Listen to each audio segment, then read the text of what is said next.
Hi, thanks for visiting the Mscre Group.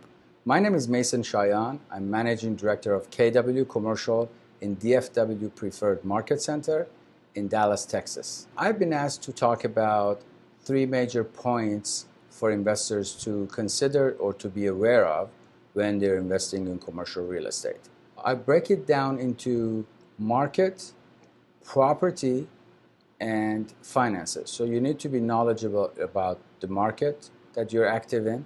You got to be knowledgeable about the property type that you are purchasing and investing in, and you need to be familiar about the finances. So let's talk about the market.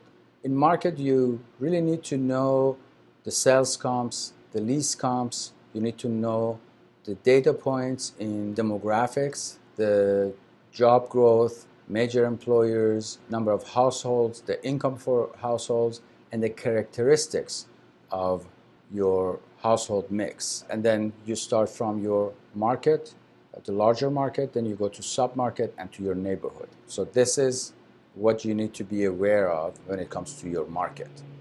Number two is property. So you want to be knowledgeable about the history of the property that you would like to invest in.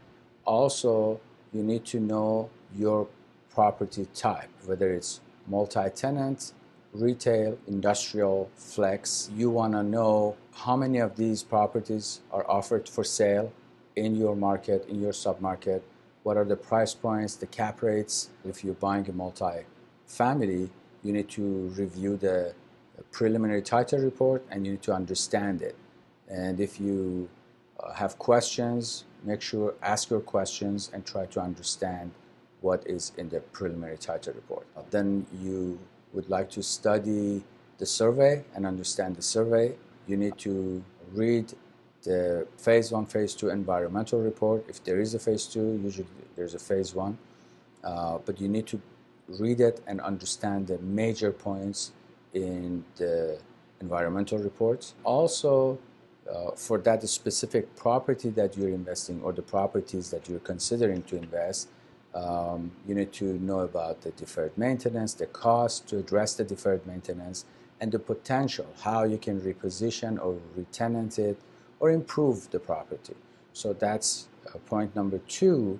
And point number 3, the last point but not the least, is finances. You got to reconstruct the income and expense to come to net operating income, NOI, on your terms. You do not have to rely on the information that is being provided. You can start, that would be a starting point, but you need to start from leases and reconstruct it on your own terms. On the other side of the finances is the loan. You got to be familiar with your loan. You got to be able to read the notes and understand and make sure what is the amortization table, the term, the interest rate, if there is a prepayment penalty, yield maintenance, and all those details that comes in a loan package. I hope this was informative for you. If you have any comments or questions, please leave it below or email it to me at Mason, M-A-S-O-N, at kwcommercial.com. Thank you.